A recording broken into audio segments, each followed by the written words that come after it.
Think about the broader picture and a larger overarching scale of what would happen if. And I got four of them for you today. The one about Oregon is the most fascinating to me. So we got a what if from one of you guys, and it was, what if Bo Nix is healthy this year and Oregon goes to the college football playoff? And we got a bold prediction later in the show that's like 10 times wilder than this. But hey, what if?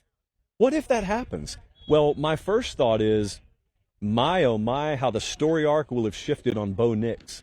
You know, when he was down there at Auburn, being mismanaged, moderately to severely mismanaged, before he transferred to Oregon, people went from being sky high on him when he was in high school to all of a sudden, oh, he sucks, water through a garden hose. He's a college football quarterback, and I never really fluctuated all that much. I did think he was misused. Well, then he goes up to Oregon, and we went up there to watch him last year. The dude is like ear to ear smiling. He can't hide his excitement. Then he goes and just dominates against UCLA for the game we were there. And he's in the mix for the Heisman this upcoming season. In fact, his odds are right up there in the top 5, not Pac-12 wise, nationally.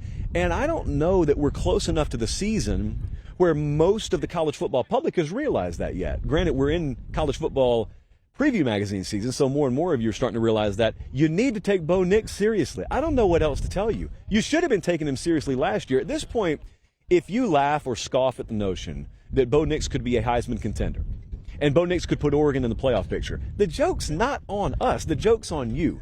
And so the what if for me here is not a stretch to think about. I think about what it would do for the Oregon program. I think about what it would do for the perception of Dan Lanning. Because remember, if they do this, it will be coming off a year where they lost their offensive coordinator, Kenny Dillingham, who goes to Arizona State. So you got a new OC up there. A lot of the settling in, though, kind of overrides that, the year 1 to year 2 thing with a staff and with a quarterback.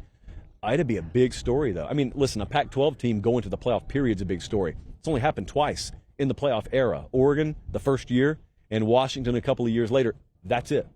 So this would be a huge deal for the Pac-12. And I would also just be fascinated at how it happened. Did they go undefeated? Was it just a total knockdown, knife fight, drag out in the Pac-12?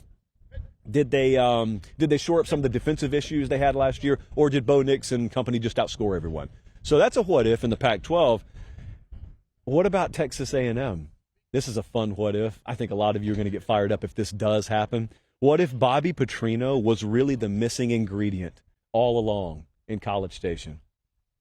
Well, the first thing that will happen is, if that's true, in other words, if the right chef walks into a kitchen that's loaded with the right ingredients, you are on the precipice of making a really incredible meal. They're not far away. Talent-wise, in fact, they're not far away at all. It's just that they had the wrong guy with his hands on the wheel last year offensively. Happens to be the head coach. And if Bobby Petrino, therein, is the missing ingredient, we're teetering on a world that not a lot of people are going to be comfortable talking about. Let me ask you guys, outside of Austin, Texas, are you ready for a world where Texas A&M is in the mix for the college football playoff? Are you ready for a world where if Bama doesn't win the West, it's not LSU, it's A&M that won the West? I don't think a lot of people are ready for that. I halfway don't think half of my A&M folks are ready for that. What would you do with yourselves? But if that happens, Jimbo Fisher, it's like chapter 2. It's like part 2 of his career starts to get written. Think about this. Follow along with me. So far, you've known Jimbo Fisher, the dude that looks like me right now, the dude with like 37 pieces of paper in front of him, and he's like lately seeming to drive an offense into the ground. I know there's a lot more layers to it than that. But think about all of a sudden, if he makes that move, because this is how the story will be told, regardless of how it went down. The story will sound like this.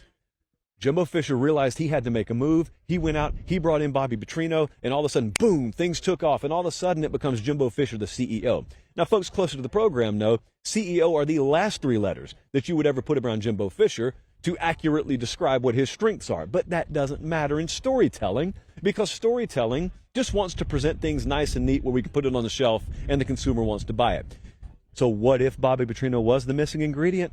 That story I just told you, that's the story that will be told about A&M football. Going up to Penn State, the Fighting Jessies in State College. What if Drew Aller is the real deal? Now, we were up there about a month and a half ago. We watched spring practice. We watched him. We watched an unfinished wide receiver group. We've got guys coming in from Kent State, for example. Cephas coming in there right now in the summertime. If Drew Allar's the real deal, I know some people think that guarantees some things. Like if I were to guarantee you Drew Allar plays at a 5-star level this year, that means that Penn State wins the East. Well, it certainly gives them a good shot to do it. But I want you to remember, this is not a situation like Texas in the Big 12. See, if you told me Texas fulfills on their potential in the Big 12 this year, they're going to win the Big 12. You tell me Penn State, you tell me Drew Allar fulfills on his potential this year, I look at it and I say, that may be enough to make Penn State the favorite, but it's no slam dunk. Because Drew Allar could be really good this year and they still lose to Michigan. Drew Allar could be really good this year, they still go into Columbus, Ohio, and get beat 27-23 by the Buckeyes. So it's a little different game there in the Big Ten East, but if he is, remember, this is just his first year as a starter. So if he's great this year and they win the conference, moot point. If he's great this year and they come closer than some people thought they would, they're on the cover of every preview magazine going into 2024. They are Florida State, in other words, going into 2024. And lastly, and this is one I want to stress to the listeners down in the greater Gainesville, Florida area that was submitted.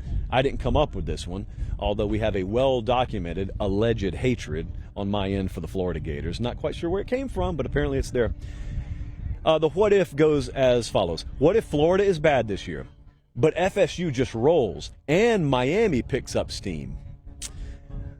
If this happens, there are going to be some really, really irrational things being said. There could be some irrational decisions being made. There is no substitute. There's no way to simulate what it feels like when your rivals turn up the heat on you and you're not delivering. It doesn't matter what you think in a controlled setting at dinner. It doesn't matter what you say in June or July. When the heat gets turned up, and what that would look like here is Florida goes 5-7, FSU goes 11-1, and they're in the playoff. Miami rights the ship, and they're a 9-win team this year. If that happens, and recruiting is also suffering along with it, there will be a huge movement to make a coaching change at Florida. I'm not saying it's right. In fact, you probably wouldn't hear me say that's right, knowing my history on these sorts of things. But I've also found myself before fighting a losing battle in trying to preach logic. Let's preach patience. There is none of that. We don't play 162 of these games. We play 12 of them, and it's a long time between game 12 and then game 1 of the next year. And if your two rivals, if Florida State's validated themselves, and if Miami turns it around, you know as well as I do what it's going to sound like.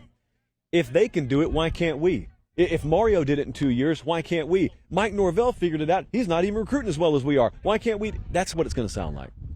And lastly, what's going to be said is, we're in the SEC. We got more resources than they do. Well, yeah, you do, but at the same time, to whomst much is given, much is required. And I'm talking about scheduling there.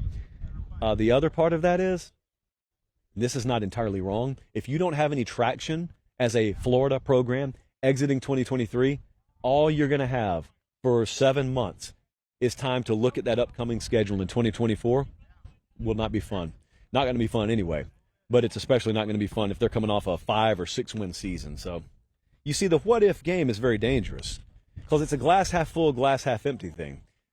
It's probably in my wheelhouse, but it paints a dream scenario and a nightmare scenario at the same time for many different fan bases.